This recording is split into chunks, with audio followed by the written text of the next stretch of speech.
Welcome to all. Last class में हम लोग मेथड्स टू इम्प्रूव कॉम्यूटेशन या method to reduce armature reaction में सबसे जो पहला है इफेक्ट ऑफ ब्रश शिफ्ट, इसको स्टार्ट किए थे। और इसमें हमने देखा था कि अगर ये आपका कोई मशीन है, डीसी मशीन है, तो उसमें नॉर्मल कंडीशन में अगर आप लोड को कनेक्ट किए हुए हैं तो आर्मेचर रिएक्शन के कारण एमएनए यहां शिफ्ट होगा, है ना। और ब्रश अगर आपका यहीं पर है तो क्या होगा कि चूंकि एमएनए यहां पर शिफ्टेड है, जीरो ईएमएफ इंड्यूस्ड एक्सिस जो कि एमएनए होता है वो यहां पे शिफ्टेड है, इसलिए जो यहां पे कंडक्टर है उनमें कुछ ईएमएफ इंड्यूस होगा और चूंकि वो ब्रश से शॉर्ट है इसलिए उनमें करंट फ्लो करेगा जो कि स्पार्किंग का कॉज बनेगा। वही कंडक्टर्स जब यहां पर आएंगे तो उनमें ईएमएफ इंड्यूस नहीं रहेगा, है, ठीक है। तो उसको रिड्यूस करने के लिए, उसको हटाने के लिए एक उपाय ये सोचा गया कि क्यों ना हम ब्रश को यहां शिफ्ट कर दें, है ना। ये भी हम लोगों ने देखा था कि अगर ब्रश को यहां शिफ्ट कर दिया जाए कुछ इस तरह से, सपोज कुछ इस तरह से ब्रश को यहां रखते हैं अगर, ठीक है। तो ब्रश को यहां रखने से बेनिफिट ये है कि जब कंडक्टर ब्रश एक्सिस पर आएंगे तो ब्रश एक्सिस और एमएनए एक्सिस दोनों कोइंसाइड कर रहे हैं, तो जब कंडक्टर इस एक्सिस पर आएंगे तो उनमें अपना ईएमएफ इंड्यूस होगा जीरो और वो ब्रश से शॉर्टेड रहेंगे, फिर भी उनमें कोई करंट फ्लो नहीं होगा। ऐसा केस हम लोग देखे थे लैप पॉइंटिंग में कि जिस उस समय क्या होता था कि जब दो कम्यूटेटर इस तरह से ब्रश से शॉर्ट होते थे तो उनका कॉमन कॉइल अगर इसमें भी रहता था तो चूंकि इसका और इसका पोटेंशियल सेम है और इसमें अपना कोई ईएमएफ इंड्यूस नहीं है इसलिए कोई करंट नहीं फ्लो होता था। तो सेम सिचुएशन यहां पर आ जाएगा, जब भी कोई कंडक्टर इस ब्रश एक्सिस पर आएगा तो उसमें ईएमएफ इंड्यूस जीरो होगा और शॉर्टेड होगा, फिर भी कोई प्रॉब्लम नहीं होगी। तो ये तो बड़ा अच्छा एक मेथड निकल गया है। इसमें हमने ये भी देखा कि लेकिन एक डिमेरिट इसका ये है कि अलग अलग लोड के लिए आपको इस ब्रश की शिफ्टिंग, ब्रश की पोजीशन को अलग अलग चेंज करना पड़ेगा, ठीक है। लेकिन इसका एक डिमेरिट तो वो था कि for different load different position of brush is required, और दूसरा इसका डिसएडवांटेज ये है कि सपोज अगर ये आपका फील्ड फ्लक्स है, ठीक है ना, ये इस तरफ फील्ड फ्लक्स है। अब देखिए इस एक्सिस के इस तरफ, suppose this is north and this is south, इस एक्सिस के इस तरफ जितने भी कंडक्टर्स हैं वो नॉर्थ पोल के इन्फ्लुएंस में हैं और उनमें जो ईएमएफ इंड्यूस होगा वो होगा क्रॉस, ठीक है। और इस तरफ के जितने हैं उनमें होगा डॉट। और करंट हम लोगों को पता है कि ब्रश से क्रॉस करने के बाद करंट की डायरेक्शन पलटती है, तो इसका मतलब है कि करंट का डायरेक्शन यहां से लेकर के यहां तक में क्रॉस होगी और यहां से लेकर के यहां तक में डॉट होगी। अब डिफरेंस देखिए, अगर ब्रश आपका यहां पे रहता, यहां पे, ठीक है, तो ये जो आप अभी देख रहे हैं ना क्रॉस और डॉट, ये ईएमएफ इंड्यूस का होता सिर्फ, क्योंकि एमएनए है, एमएनए डिसाइड करता है ईएमएफ इंड्यूस के डायरेक्शन को, तो एमएनए की इस तरफ सब क्रॉस होगा, इस तरफ सब डॉट होगा वोल्टेज। लेकिन करंट इस यहां पर अगर ब्रश रहता तो यहां से लेकर के यहां तक के सब में करंट क्रॉस होता और यहां से लेकर के यहां तक के सब में डॉट होता, क्योंकि ब्रश को क्रॉस करने के बाद करंट चेंज होता है। तो अभी तो चूंकि दोनों एक्सिस कोइंसाइड है इसलिए ये जो आपका बन गया ये ईएमएफ इंड्यूस का भी डायरेक्शन है और करंट का भी डायरेक्शन है, ठीक है। तो जो भी है, लेकिन अब देखिए इंपॉर्टेंट पॉइंट ये है कि अब जो है क्या आर्मेचर फ्लक्स का डायरेक्शन पहले की तरह परपेंडिकुलर रहेगा। अगर ब्रश यहां पे रहता तो सभी इधर के कंडक्टर्स में क्रॉस होता, इधर के कंडक्टर में डॉट होता, तो आर्मेचर फ्लक्स पूरी तरह से परपेंडिकुलर रहता, है ना। लेकिन अब तो ब्रश ऐसे शिफ्ट हो गया, तो ब्रश शिफ्ट हो गया तो आप देखेंगे अगर कि ये अगर करंट इधर से इन कर रहा है, इधर से निकल रहा है, तो मैग्नेटिक फील्ड का जो डायरेक्शन होगा वो इसी एक्सिस के अलोंग होगा। सपोज कि अगर ये एंगल थीटा है समथिंग, यानी ये आपने फाई एफ बनाया और ये इसका ये परपेंडिकुलर एक्सिस है, तो जो ये एमएनए है, दिस इज एमएनए, MNA यहां पर भी इस एक्सिस से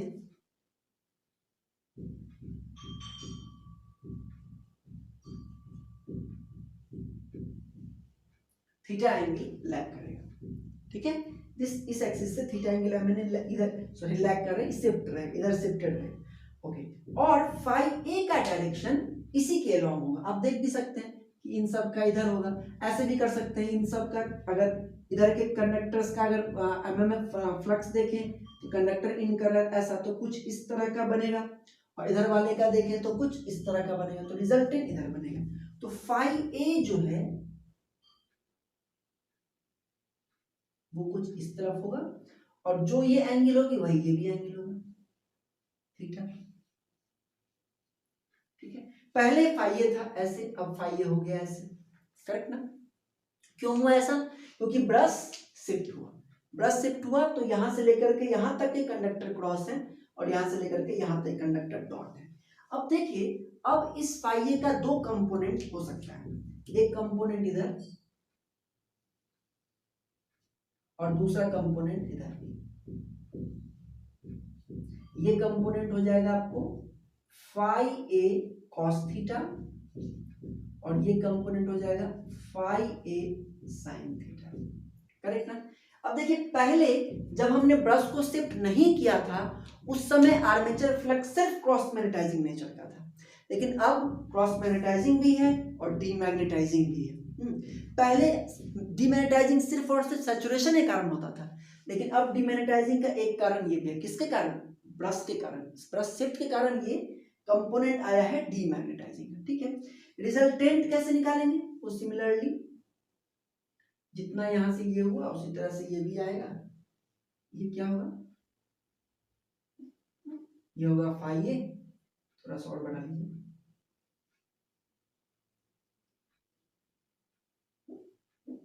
ठीक है। तो फाई आर कैसा होगा?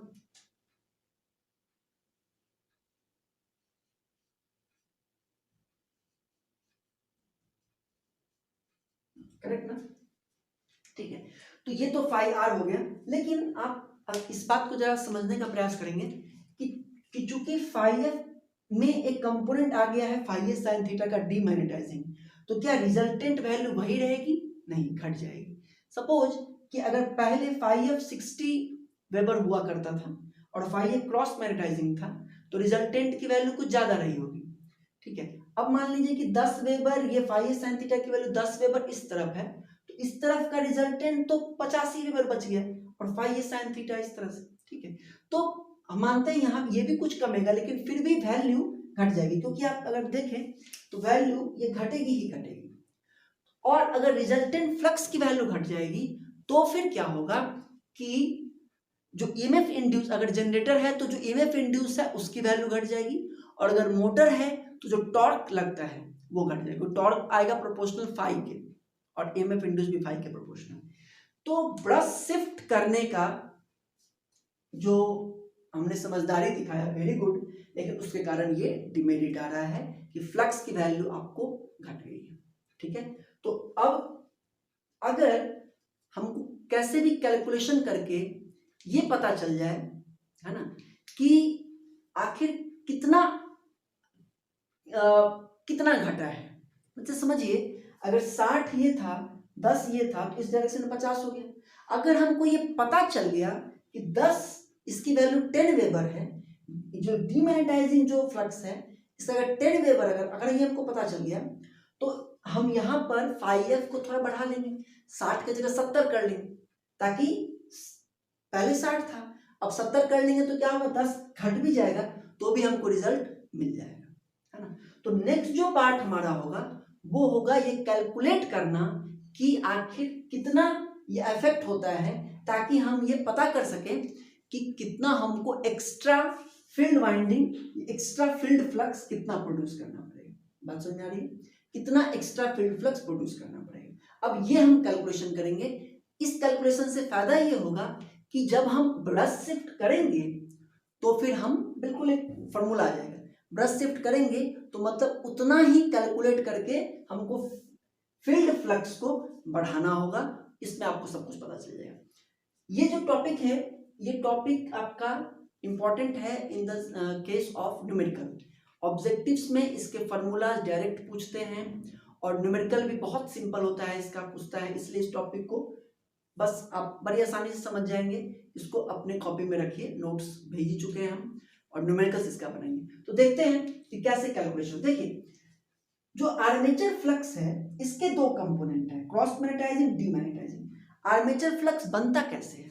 आर्मेचर फ्लक्स बनता है जब आर्मेचर कंडक्टर्स में से करंट पास करता है, यानी कि इन कंडक्टर्स के ही कारण आर्मेचर फ्लक्स है और उसी आर्मेचर फ्लक्स का दो कंपोनेंट है। मतलब कि इन कंडक्टर्स में से ही कुछ कंडक्टर डीमैग्नेटाइजिंग का काम कर रहे हैं और कुछ कंडक्टर क्रॉस मैग्नेटाइजिंग का काम कर रहे हैं। बात समझ में आ रही है?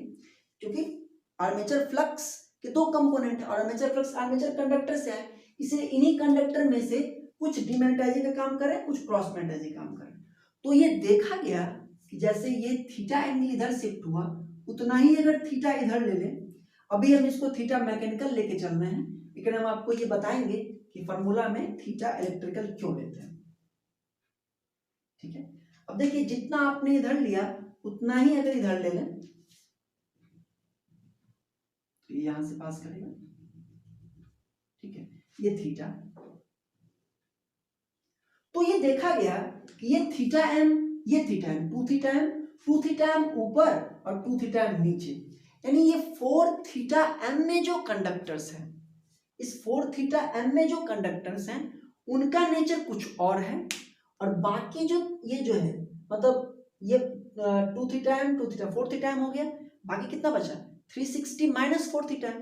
तो ये देखा गया कि ये 4 थीटा एम के जो कंडक्टर्स हैं इनका इफेक्ट कुछ और है और जो इस 360 माइनस 4 थीटा एम में है उनका इफेक्ट कुछ और है। तो आइए जरा देखते हैं कि ये जो 2 थीटा एम ऊपर और 2 थीटा एम नीचे कंडक्टर्स हैं इनका इफेक्ट कैसा है और बाकी का इफेक्ट कैसा है। तो देखिए जरा, ये जो 3 कंडक्टर्स आप यहां देख रहे हैं सिमेट्रिकली सब स्पेस्ड होते हैं, यहां इस एंगल में जो कंडक्टर्स हैं अगर हम सिर्फ इन तीनों का मैग्नेटिक फील्ड देखें तो ये तीनों क्रॉस, तो मान लीजिए करंट अंदर, तो मैग्नेटिक फील्ड कैसा होगा, ऐसा होगा कुछ, हम इसको घेर लें। इन तीनों के कारण जो मैग्नेटिक फील्ड है उसको अगर देखें तो वो कुछ इस तरह का है और डायरेक्शन ऐसा। आप अपना दिमाग का बत्ती जलाते रहिए और सोचते रहिए कि ये क्या होगा। दो ही हो सकता है, या तो क्रॉस मैग्नेटाइजिंग हो सकता है या डीमैग्नेटाइजिंग हो सकता है। तो ये जो इन 3 कंडक्टर के कारण जो आप मैग्नेटिक फील्ड देख रहे हैं ये किस टाइप का है, ये क्रॉस मैग्नेटाइजिंग है कि डीमैग्नेटाइजिंग है, थिंक अपॉन दिस। फिर इसका नीचे का देखिए, ये डॉट ये बाहर की तरफ इस तरह से ना, तो इसका मैग्नेटिक फील्ड कैसा होगा, इस तरह, इसका डायरेक्शन कैसा होगा। तो इन दोनों का हमने मैग्नेटिक फील्ड देखा, तो एक का आया इस तरह का, दूसरे का इस तरह। ध्यान में रखना है कि फील्ड फ्लक्स का डायरेक्शन ऐसे है। ठीक है, अब आते हैं जैसे कि इस पॉइंट को नाम दिया जाता है P, इसको Q, इसको R, इसको S। तो आप ये सोचिए और ये O कि POR और QOS के जो कंडक्टर्स हैं उनका मैग्नेटिक इफेक्ट कैसा है। और आइए देखते हैं ROQ के, जो ROQ के जो कंडक्टर्स हैं इनका कैसा है। तो ROQ में जो है देखिए इनका क्रॉस अंदर तो कुछ इस तरह का होगा, है ना, ये इधर इन सब का क्रॉस तो कुछ इस तरह का, कुछ इस तरह का हम बना रहे हैं इसको, ये ऐसा। ठीक है, सिमिलरली अगर यहां देखें,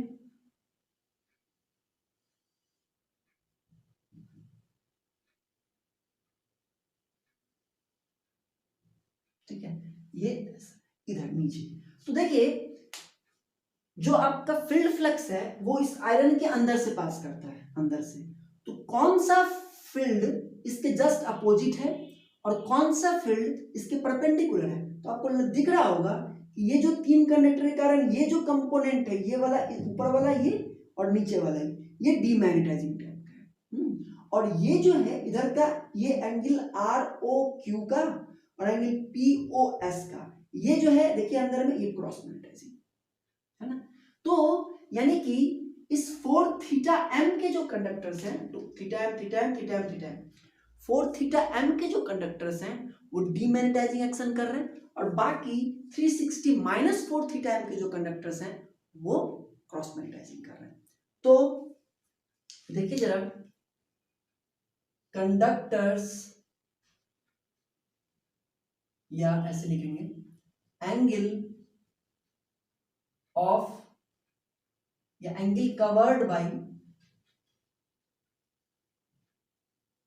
डीमैग्नेटाइजिंग कंडक्टर्स। नोट करने की कोई जरूरत नहीं, सब नोट्स में भेज चुका हूं। Angle covered by demagnetising conductors कितना हो गया, 4 थीटा मैकेनिकल। ठीक है, लेट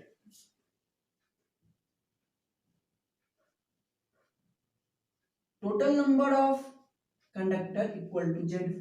360 डिग्री में कितने कंडक्टर हैं, जेड है, therefore demagnetising conductors,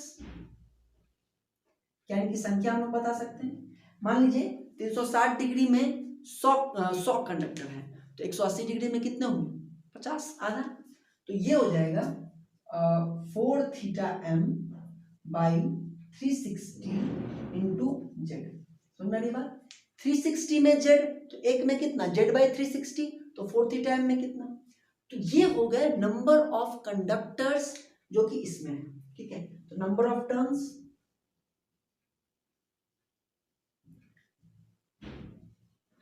demagnetising turns क्या होगा, 4 theta M by 360 degree into Z by 2, है ना। 4 theta M by 360 degree into Z by 2, ये क्या है, demagnetising ampere turns, sorry turns, क्योंकि कंडक्टर जेड है तो टर्न्स कितना होगा, जेड बाई 2। तो डीमैग्नेटाइजिंग टर्न्स होगा 4 theta M by 360 degree into Z by 2, इतने टर्न्स डीमैग्नेटाइजिंग कर रहे हैं। लेकिन हमको निकालना है एम्पेयर टर्न्स, मतलब एमएमएफ, कितना एमएमएफ डीमैग्नेटाइजिंग है, एम्पेयर टर्न्स है ना। मान लीजिए 50 एम्पेयर टर्न्स डीमैग्नेटाइजिंग है, तो उतना ही 50 एम्पेयर टर्न्स अगर फील्ड फ्लक्स एक्स्ट्रा दे देगा तो कंपेंसेट हो जाएगा मामला। तो एम्पेयर टर्न्स बढ़ाना है ना, तो वो आप चाहे एम्पेयर बढ़ा के कर सकते हैं या टर्न्स बढ़ा के कर सकते हैं। तो ये फील्ड वाइंडिंग में अगर हमको डीमैग्नेटाइजिंग एम्पेयर टर्न्स पता चल जाए, तो फील्ड वाइंडिंग में या तो एम्पेयर बढ़ा के, मतलब करंट बढ़ा के, या डीसी सोर्स बढ़ा करके, या टर्न्स की संख्या बढ़ा करके हम उतना कर सकते हैं। तो इंपॉर्टेंट है डीमैग्नेटाइजिंग एम्पेयर टर्न्स पर पोल, कि एक पोल में कितना बढ़ाना होगा, तो उसी हिसाब से सभी पोल में बढ़ाना पड़ेगा। तो अभी हमने निकाला डीमैग्नेटाइजिंग टर्न्स, अब निकालते हैं demagnetising ampere turns. Ampere turns, ampere turns निकालने के लिए कुछ नहीं करना है, प्रत्येक कंडक्टर से जो करंट जाता है उसको इससे हम लोग को मल्टीप्लाई करना है। तो करंट किसी भी कंडक्टर से कितना जाएगा, जनरल फॉर्मूला है I A upon A, I A upon A, this is the general. क्योंकि अगर मान लीजिए कि 4 पोल का मशीन है, लैप वाउंडेड है, तो प्रत्येक 4 पैरेलल पाथ बनेंगे, और अगर टोटल करंट आई है तो प्रत्येक से कितना जाएगा, आई ए बाई 4। अगर लैप वाइंडिंग है तो कह सकते हैं आई ए बाई ए। अगर वेव वाइंडिंग है तो कितना जाएगा, आई ए टोटल है तो 2 ही पैरेलल पाथ बनेंगे, आई ए बाई 2, आई ए बाई 2, ठीक है ना। तो वो भी वही हुआ, आई ए बाई ए। तो प्रत्येक कंडक्टर से कितना करंट जा रहा है, आई ए अपॉन ए। तो हम लोग इसको लिख सकते हैं डीमैग्नेटाइजिंग एम्पेयर टर्म्स में 4 theta M upon 360 degree into Z by 2 into I A upon A. इतना एम्पेयर टर्न्स आपको डीमैग्नेटाइजिंग है, इतना आपको एक्स्ट्रा सप्लाई देना पड़ेगा फील्ड फ्लक्स के रूप में। ठीक है, अब निकालते हैं डीमैग्नेटाइजिंग एम्पेयर टर्न्स पर पोल। तो पर पोल के लिए क्या होगा, 4 के लिए निकल गया तो 1 के लिए निकाल नहीं सकते हैं, बाई पी कर देंगे। तो this is the formula 4 theta M by 360 degree into Z by 2 into I upon A into 1 by P. देखिए ये फॉर्मूला तो निकल गया, लेकिन इसमें एक प्रॉब्लम क्या है जो हम आपको भी बताएंगे, कि देखिए इसमें जो थीटा मैकेनिकल है, अलग अलग पोल के लिए अगर हम यहाँ पर थीटा मैकेनिकल लें तो अलग अलग पोल के लिए ये फॉर्मूला चेंज होगा। अभी 2 पोल के लिए आया 4 थीटा मैकेनिकल, 4 पोल के लिए आ जाएगा 8 थीटा मैकेनिकल, फिर सिक्स पोल के लिए फिर फार्मूला चेंज होगा। और अगर आप थीटा इलेक्ट्रिकल लेंगे तो हर पोल के लिए सेम होगा। उसको जरा देख लेते हैं।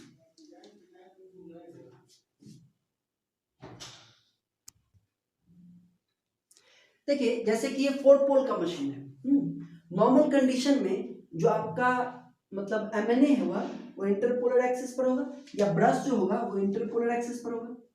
अब मान लीजिए ब्रश को एक थीटा एम एंगल शिफ्ट दिया गया क्लॉकवाइज, जनरेटर है तो मूवमेंट के डायरेक्शन में, उसको हम लोग ऐसे दिखा रहे हैं।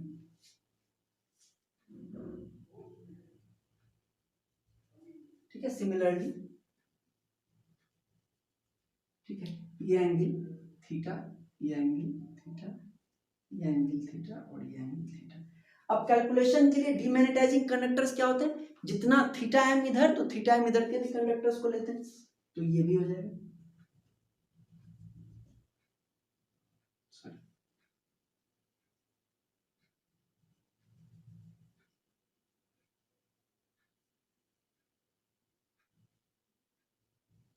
अब देखिए, अब जरा ये देखिए कि टोटल डीमैग्नेटाइजिंग कंडक्टर्स कितने एंगल में होंगे।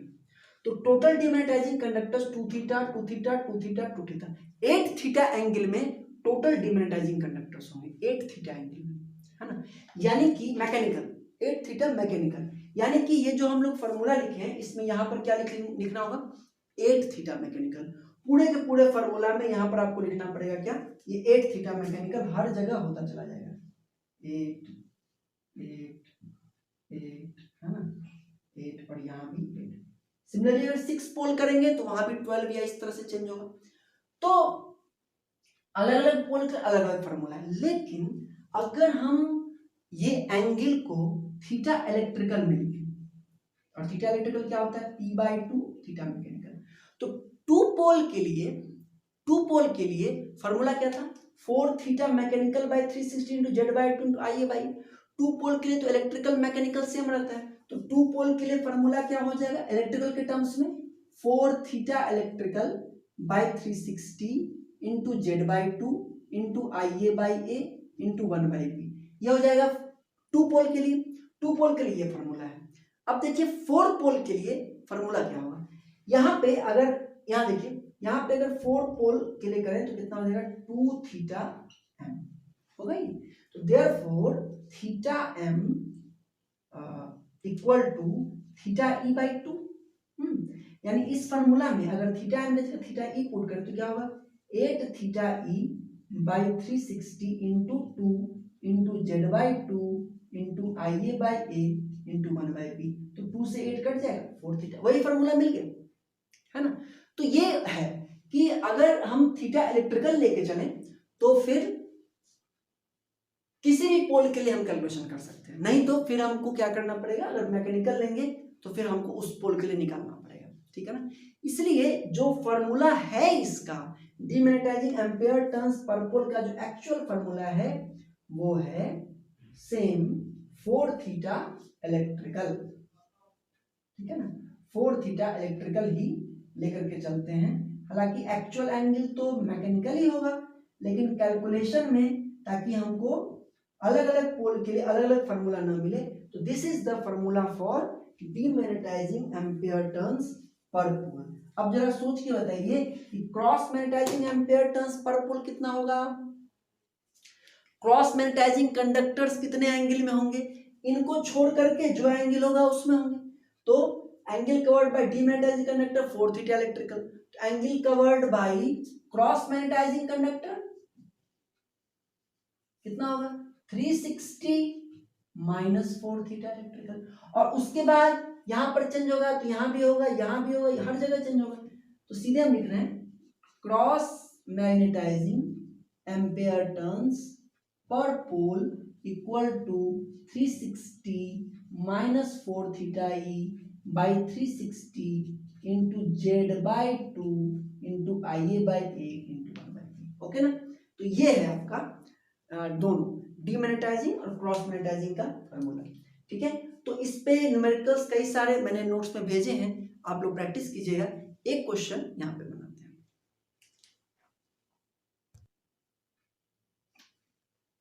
देखिए क्वेश्चन है कि lap wound 4 pole DC generator, तो लैप वाउंड 4 पोल, तो लैप वाउंड के लिए इक्वल टू 4 लिख लिया, तो इक्वल टू 4 लिख लिया। डीसी जनरेटर विथ 480 कंडक्टर, तो 480 कंडक्टर है, supply A current of 144 ampere. ठीक है, उसके बाद सप्लाई जब करंट किया तो एमएनए शिफ्ट हो गए, तो उससे बचने के लिए क्या किया, ब्रश को शिफ्ट किया। कितना एंगल से, देखिए the brushes are given an actual lead, actual lead मतलब एक्चुअल एंगल, एक्चुअल लीड कितना है 10 degree, given an actual lead of 10 degree, find the demagnetising and cross magnetising ampere turns. Actual lead कितना है 10 degree, लेकिन formula में use करना है क्या, इलेक्ट्रिकल एंगल, तो P/2 थीटा मैकेनिकल, तो 4/2 इंटू 10 यानी कितना हो जाएगा 20 डिग्री। ठीक है, तो डीमैग्नेटाइजिंग एम्पीयर टर्न्स पर पोल, देखिए फॉर्मूला में क्या हो जाएगा 4 इंटू 20/360 इंटू 480/2 इंटू 144/4 इंटू 1/4। ठीक है, तो ये कट जाएगा, 4 नमा 36, 16 नमा 44, 9 से 9 कट गया, 240 गुना 2। ठीक है, 480 एम्पेयर टर्न्स। ठीक है ना, तो therefore cross magnetizing ampere turns per pole. अब ऐसा नहीं कि इसमें 360 से माइनस कर दीजिएगा, बोलिएगा कि -120 होगा, ऐसा नहीं है, फॉर्मूला में पुट करना होगा ना, 360 माइनस 4 इंटू थीटा इलेक्ट्रिकल करेंगे 80 हो जाएगा, बाई 360 इंटू 480/2 कितना हो जाएगा 240 गुना IA/A कितना है 144/4 गुना 1/4, तो ये तो ऐसे ही कट रहा है भाई 24, तो 280 इंटू 6, 600 6 48 4 4 12 4 16 1680 एम्पेयर टर्न्स। तो दीज आर द आंसर्स। ठीक है ना, 480 एम्पेयर टर्न्स, 1680 एम्पेयर टर्न्स।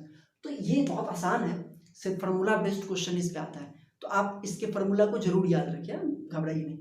और इसके बाद आपका अगला टॉपिक है जो हम लोग